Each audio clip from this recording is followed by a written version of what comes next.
मानबाद पत्थर के मुंह में एक और आदमी नमूदार हुआ। वो भी झक कर बाहर आया। वो जरा बूढ़ा लगता था। इसका चोगा सुर्ख रंग का था और उसके सर पर ताज था। एक सांप जो मसनूई था उसके दाएं कंधे पर कुंडली मारे और फन फैलाए बैठा था और एक बाएं कंधे पर दोनों सांपों के रंग सिया थे। इरारह पर ऐसा रोब तारी हुआ कि वो सुआन होके खड़ी रही। आदमी जो इस कबीले का मजहबी पेशवाया पुरोहित था, चबूतरे की सीढ़ियां उतर आया। वो आहिस्ता आहिस्ता इरारह तक आया और दोनों घुटने फर्श पर रखकर उसने लड़की के दोनों हाथ अपने हाथों में लेकर चूम लिए। उसने लड़की से अरबी जबान में कहा, तुम हो वो खुश नसीब लड़की जिसे मेरे देवता ने पसंद किया है। हम तुम्हें मुबारकबाद पेश करते हैं। मरारा बेदार हो गई। उसने रोते हुए कहा, मैं किसी देवता को नहीं मानती।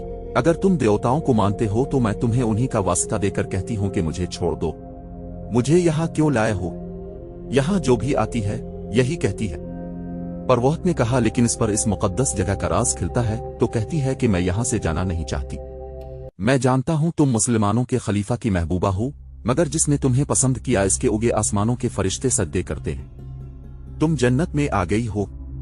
उसने चुगी के अंदर से एक फूल निकाला और इरारह की नाक के साथ लगा दिया। इरारह हरम की शहजादी थी। उसने ऐसे ऐसे इत्र सूंघे थे जो इस जैसी शहजादियों के सवा और कोई ख्वाब में भी नहीं सूंघ सकता था, मगर इस फूल की बो उसके लिए अनोखी थी। ये बो उसकी रूह तक आतर गई। इसकी सोचों का रंग ही बदल गया। इसकी नजरों के जाविये ही बदल गए। पुरोहित ने कहा, यह देवता का तोहफा है, और उसने फूल उसकी नाक से हटा लिया। इरारह ने हाथ आहिस्ता आहिस्ता आगे किया और पुरोहित का फूल वाला हाथ पकड़कर अपनी नाक के करीब ले आई। फूल सूंघकर खुमार आलूद आवाज में बोली, कितना दिल नशीन तोहफा है। आप ये मुझे देंगे नहीं? क्या तुमने तोहफा कबूल कर लिया है? पुरोहित ने पूछा। इसके होंठों पर मुस्कुराहट थी। हाँ, इरारह ने जवाब दिया, मैंने ये तोहफा कबूल कर लिया है। उसने फूल को एक बार फिर सूंघा और उसने आंखें बंद कर लीं, जैसे इसकी महक को अपने वजूद में जज्ब करने की कोशिश कर रही हो। देवता ने भी तुम्हें कबूल कर लिया है। पुरोहित ने कहा और पूछा, तुम अब तक कहां थीं? लड़की सोच में पड़ गई, जैसे कुछ याद करने की कोशिश कर रही हो। सर हिलाकर बोली, मैं यहीं थी। नहीं, मैं एक और जगह थी। मुझे याद नहीं कि मैं कहां थी। तुम्हें यहां कौन लाया है? कोई भी नहीं, इरारह ने जवाब दिया, मैं खुद आई हूं। तुम घोड़े पर नहीं आई थी? नहीं, लड़की ने जवाब दिया, मैं अलिफाती हुई आई हूं। क्या रास्ते में सहरा और पहाड़ और जंगल और वीराने नहीं थे? नहीं तो? लड़की ने बच्चों की सी शोखी से जवाब दिया, हर तरफ सब्जाजार और फूल थे। तुम्हारी आंखों पर किसी ने पट्टी नहीं बांधी थी? नहीं तो? लड़की ने जवाब दिया, मेरी आंखें खिली हुई थीं और मैंने रंग बरंग परिंदे देखे थे, प्यारे प्यारे परिंदे। पुरोहित ने अपनी जबान में बुलंद आवाज से कुछ कहा। इरारह के अकब से 4 लड़कियां आईं। उन्होंने इसके कपड़े उतार दिए। वो मादरजाद नंगी हो गई। उसने मुस्कुराकर पूछा, देवता मुझे इस हालत में पसंद करेंगे? पुरोहित ने कहा, नहीं, तुम्हें देवता के पसंद के कपड़े पहनाए जाएंगे। लड़कियों ने इसके कंधों पर चादरी डाल दी जो इतनी चौड़ी थी कि कंधों से पांव तक इसका जिस्म मस्तूर हो गया। इस चादर के किनारों पर रंगदार रस्सियों के टुकड़े थे। चादर आगे करके इन टुकड़ों को काटें दे दी गई और चादर निहायत मौजूं चुगा बन गई। इरारह के बाल रेशम जैसे मुलायम और सियाही माइल भूरे थे। एक लड़की ने इसके बालों में कंघी करके इसके शानों पर फैला दिए। उसका हुस्न और ज्यादा बढ़ गया। पुरोहित ने इसे मुस्कुरा कर देखा और घूमकर पत्थर के मुहीब चेहरे की तरफ चल पड़ा। 2 लड़कियों ने हरारा के हाथ थाम लिए और पुरोहित के पीछे पीछे चल पड़ी। हरारा शहजादियों की तरह चल पड़ी। उसने इधर अलिफादेर नहीं देखा कि माहौल कैसा है। इसकी चाल में और ही शान थी। औरतों का राग उसे पहले से ज्यादा तलिस्माती और परसोज मालूम होने लगा। वो पुरोहित के पीछे हाथ लड़कियों के हाथों पर रखे चबूतरे की सीढ़ियां चढ़ने लगी। पुरोहित पत्थर के पहाड़ जैसे चेहरे के मुंह में दाखिल हो गया। इरारह भी 3 सीढ़ियां चढ़कर पत्थर के मुंह में झककर दाखिल हो गई। दोनों लड़कियां वहीं खड़ी रहीं। इरारह का हाथ पुरोहित ने थाम लिया। मुंह की छत इतनी ऊंची थी कि वो सीधे चल रहे थे। हल्क में पहुंचे तो आगे सीढ़ियां थीं। वो सीढ़ियां उतर गए। ये एक तहखाना था जहां कंदीलें रोशन थी। एक कमरे में महक थी। ये कमरा कुशादा नहीं था, छत ऊंची नहीं थी। इसकी दीवार में और छत दरख्तों के पत्तों और फूलों से ढकी हुई थी। फर्श पर मुलायम घास और घास पर फूल बिछे हुए थे। एक कोने में खुशनुमा सुराही और प्याले रखे थे। रोहित ने सुराही से 2 प्याले भरे, एक इरारह को दिया। दोनों ने प्याले होंठों से लगाए और खाली कर दिए। देवता कब आएगा? इरारह ने पूछा। तुमने अभी उसे पहचाना नहीं? रोहित ने कहा। तुम्हारे सामने कौन खड़ा है?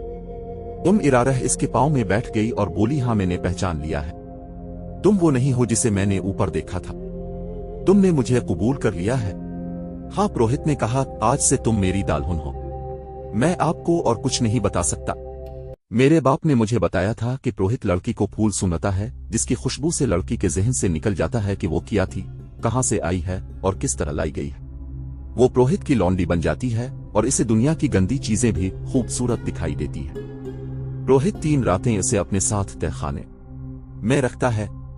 ये इंकिशाफ उन 5 सूडानी हबशियों में से एक ने अली बिन सुफियान के सामने बयान कर रहा था, जिन्हें इसने खलीफा के मुहाफिज दस्ते में से निकाला था। ये 5 इसी कबीले में से थे, जिस कबीले के वो 4 थे जिन्होंने अहम इरारह को अगवा किया था। अपने साथ ले जाकर अली बिन सुफियान ने उन 5 से कहा था कि चूंकि वो इस कबीले के हैं जो तीसरे साल के आखिर में जश्न मनाता है और वो छठी पर जा रहे थे, इसलिए उन्हें मालूम होगा कि लड़की किस तरह अगवा होती है। उन 5 ने कहा कि उन्हें अगवा का इल्म ही नहीं। अली बिन सुफियान ने उन्हें ये लालच भी दिया कि वो सच बता देंगे तो उन्हें कोई सजा नहीं दी जाएगी। फिर भी वो लाइल्मी का इजहार करते रहे। ये कबीला वहशियाना मिजाज और खून खुआरी की वजह से मशहूर था। उन्हें सजा का जर्रा भर डर न था। 5 बहुत दिलेरी से इनकार कर रहे थे। आखिर अली बिन सुफियान को वो तरीके आजमाने पड़े जो पत्थर को भी पिघला देते। 5 को अलग अलग करके अली बिन सुफियान उन्हें इस जगह ले गया जहां आहो बका कोई नहीं सुनता था। मुसलसल अजियत और तशद्दुद से कोई मुल्जिम मर जाए तो किसी को परवाह नहीं होती थी। ये 5 सूडानी बड़े ही सख्त जान मालूम होते थे। वो रात भर अजियत सहते रहे। अली बिन सुफियान रात भर जागता रहा। आखिर उन्हें इस इम्तिहान में डाला गया जो आखिरी हर बात समझा जाता था। ये था चक्कर शिकंजा। रहट की तरह चौड़े और बहुत बड़े पहिए पर मुल्जिम को उल्टा लेटाकर हाथ रस्सियों से चक्कर के साथ बांध देते जाते और पांव टखनों से रस्सियां डालकर फर्श में गाड़े हुए किलों से किस दिए जाते थे। कई को जरा सा आगे चलाया जाता तो मुल्जिम के बाजू कंधों से और टांगें कूल्हों से अलग होने लगती थी। बाज औकात मुल्जिम को खींचकर पई को एक जगह रोक लिया जाता था। अजियत का यह तरीका मुल्जिमों को बेहोश कर देता था। सहर के वक्त एक उधेड़ उमर हबशी ने अली बिन सुफियान से कहा, मैं सब कुछ जानता हूं लेकिन देवता के डर से नहीं बताया। देवता मुझे बहुत बारी मौत मारेंगे। क्या इससे बढ़कर कोई बारी मौत हो सकती है जो मैं तुम्हें दे रहा हूं? अली बिन सुफियान ने कहा, अगर तुम्हारे देवता सच्चे होते तो वो तुम्हें इस शिकंजे से निकाल ना लेते। तुम अगर मरने से डरते हो तो मौत यहां भी मौजूद है। तुम बात करो। मेरे हाथ में एक ऐसा देवता है जो तुम्हें तुम्हारे देवता से बचाई लेगा। यह हबशी कई बार बेहोश हो चुका था। इसे देवता तो नहीं मौत साफ नजर आ रही थी। अली बिन सुफियान ने इसकी जबान खोल ली, इसे शिकंजे से खोलकर खिलाया और पिलाया और आराम से लिटा दिया। उसने एतराफ किया कि इरारह को उनके कबीले के 4 आदमियों ने अगवा किया था। वो चारों छठी पर चले गए थे। उन्होंने अगवा की रात और वक्त बता दिया था। ये 5 हबशी जो अली बिन सुफियान के कब्जे में थे इस रात पहरे पर थे। अगवा करने वालों में से 2 को अंदर आना था। उन्हें बड़े दरवाजे से दाखिल करने का इंतजाम उन्होंने किया था और उन्हें अगवा और फरार में पूरी मदद दी थी। इस हबशी ने बताया कि इस लड़की को देवता की कुर्बान गाह पर कुर्बान किया जाएगा। हर 3 साल बाद उनका कबीला 4 रोजा जश्न मनाता है, लेकिन लड़की अपने कबीले की नहीं होती। शर्त यह है कि लड़की गैर मुल्की हो, सफेद रंग की हो, ऊंचे दर्जे के खानदान की हो और इतनी खूबसूरत हो कि लोग देखकर ठिठक जाएं।